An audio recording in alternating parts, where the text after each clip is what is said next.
আমরা কিন্তু সবাই কম বেশি চিংড়ি দিয়ে লতি দিয়ে রান্না করলে খুবই পছন্দ করি, আর খেতেও কিন্তু খুব টেস্ট হয়। খুবই ভালো একটি মজাদার একটি খাবার। তো আশা করি ভিডিওটি সবার ভালো লাগবে। আসসালামু আলাইকুম ভিউয়ার্স, আশা করি সবাই ভালো আছেন এবং সুস্থ আছেন। সাফা মারিয়া কিচেন থেকে আপনাদের জানাই স্বাগতম। এখানে আমি লতি ভালো মতো কেটে ধুয়ে নিয়েছি। এখন আমি 1 থেকে 2টি বলক দিয়ে ভাপালো পানিটাকে ফেলে দেব।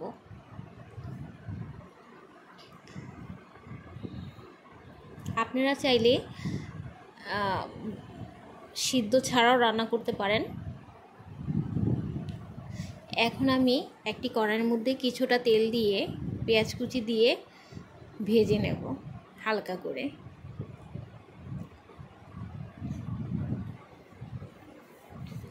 এইভাবে বাসায় লতি রান্না করলেই, বাসায়, রেস্টুরেন্ট, হোটেল সব জায়গায় এই খাবারটার চাহিদা কিন্তু অনেক অনেক বেশি।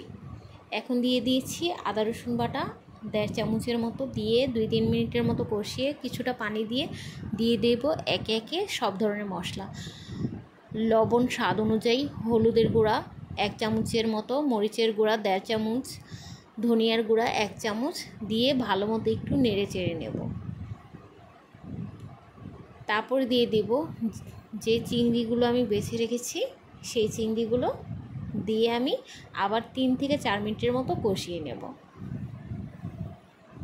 আমার ভিডিওটি যদি আপনাদের ভালো লাগে অবশ্যই একটি লাইক করে দেবেন, আর যদি বেশি ভালো লাগে তাহলে একটি শেয়ার করে দেবেন। এই তো কষানো হয়ে এসেছে। এখন দিয়ে দেব যে লতিগুলো আমি ভাপিয়ে রেখেছিলাম, সেই লতিগুলো দিয়ে আবার একটু নেড়ে চেড়ে আমি ভালো মতো কষিয়ে নেব।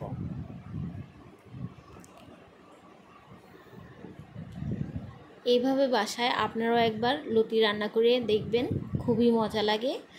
আমরা সবাই কম বেশি লতি খেয়ে থাকি। লতি খুবই একটি উপকারী খাবার।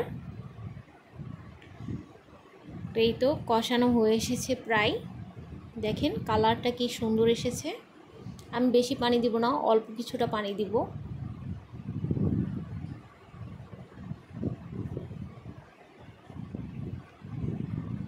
এখন একটি ঢাকনা দিয়ে 10 মিনিটের মতো রান্না করে নেব। 10 মিনিট পর একদম পুরোপুরি বলক চলে আসবে, দেখেন। এই তো এখন আবার একটু নেড়ে চেড়ে নেব। নেড়ে চেড়ে আবার কিছুক্ষণের জন্য আমি ঢাকনা দিয়ে আবার রান্না করে নেব। আর তার আগে দিয়ে দেব আধা চামচ জিরার গুঁড়া ফাঁকি। এটা আমি টালা জিরার গুঁড়া ফাঁকি দিয়ে দিয়েছি একটু ঘ্রাণের জন্য, ফ্লেভারের জন্য। এই তো। আর যদি আমার ভিডিওটি আপনাদের সবার ভালো লেগে থাকে তাহলে অবশ্যই রান্নার নতুন নতুন ভিডিও পেতে চ্যানেলটি অবশ্যই সাবস্ক্রাইব করে দেবেন।